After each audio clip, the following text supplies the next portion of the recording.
everyone, and welcome to my wine cellar. And here's where we will pair food that I've prepared with a wine that I choose to accompany it.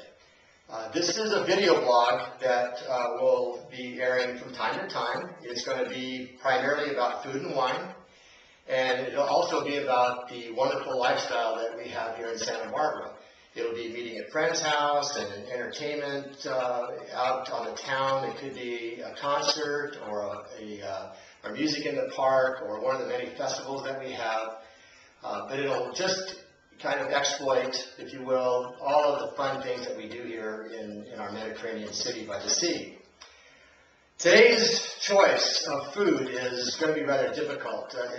Julia Child says that she didn't like Mexican food very much because it was hard to drink wine with it. But I think she learned after living in Santa Barbara for many years in her later life that Mexican food has a way to be paired with wine, although it's difficult.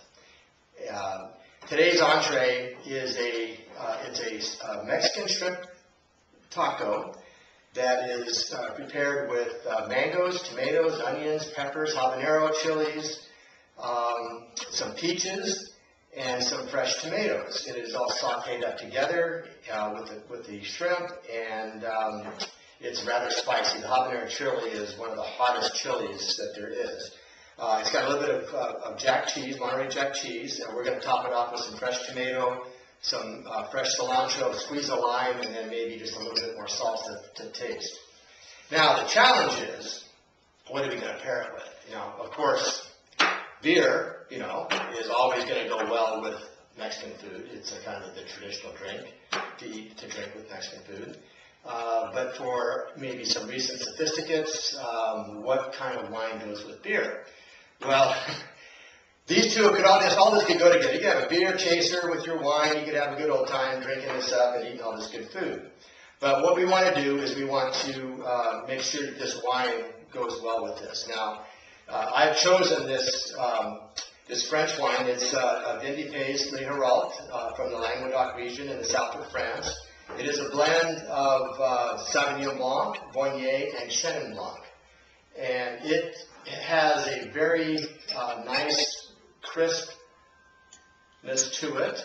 If you were to use a Chardonnay, I'm afraid that the fullness of a Chardonnay would not refresh the palate enough to kind of wash out the chilies and be acidic enough to blend with the strong flavors that we have in this dish. So let's take a sip of this and see what some of the characteristics of this wine are before we dive into this. Well, there's honey, some essence of pit fruit like peaches or maybe even apricots. It has a hint of apple, which would be nice, and then just a slight amount of lime, which I think is really going to make all of this work well together. So let's have another sip and a taste.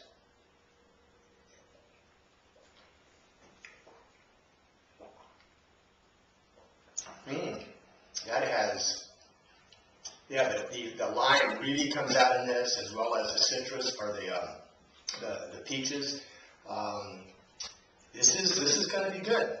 So let's try the food and see. Let's put a little cilantro in there and some of this fresh tomato. I'll give you a look at this before I dive into it, so you can kind of see how nice this all comes together. I'm doing this show solo tonight. My photographer is a student at Santa Barbara City College, and he had a class tonight, and I just really wanted to get this out and filmed it. So here we have this beautiful looking taco. I don't know if you're going to find any of these anywhere around the town. You kind of have to make these yourself, but you can find some close things to it. Okay, here we go. Look at the lime.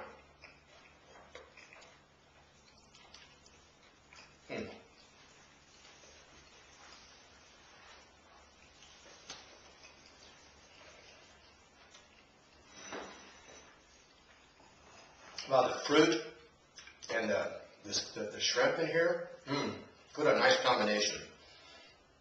I like to use wild harvested Mexican shrimp, white shrimp. They are absolutely fantastic. They're a pretty good value. You can get, I'd say, 1620s or 2125s that at a reasonable price, maybe $8 or $9 a pound. And they're very crisp. They have a nice brininess to them, whereas the farm-raised shrimp, not as good. Okay, let's see.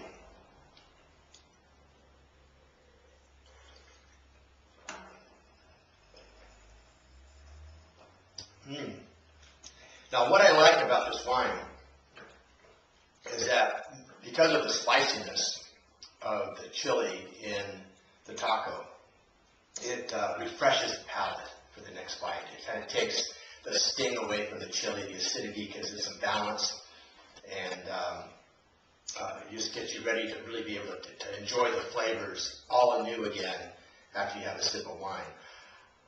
I don't think the beer does that, unfortunately. But with wine, you can do this.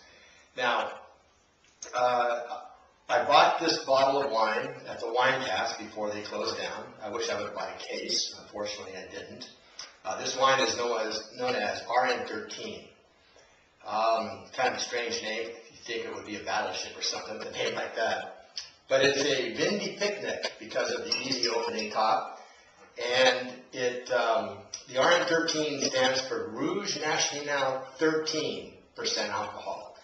I don't know, it must be a frog thing or something, but that's the name of it. I went online to the winelibrary.com, and they said that they would look into getting some. So you might look around town or look in your wine shops in your city.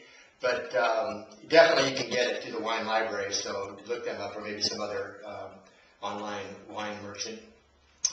But I highly recommend this. I paid $10.99 a bottle, so it's a very good value.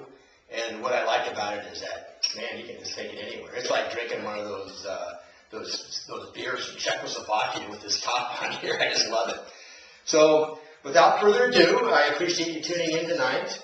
And you can find the recipes, for our featured dishes on my Facebook wall. So I'll be posting that today, and you can take a look, and you can also use other kinds of fish in here. You don't have to use shrimp. I just chose that tonight because I had some on hand, and I like them. But you can use, I've tried this same dish with Ono. You could use halibut or any kind of cod. You could even use whitefish if you live in the Great Lakes area. I mean, there's just any mild flavored fish you can use in this dish. So I appreciate tuning in, like I said, and remember, one glass of wine with dinner is ridiculous.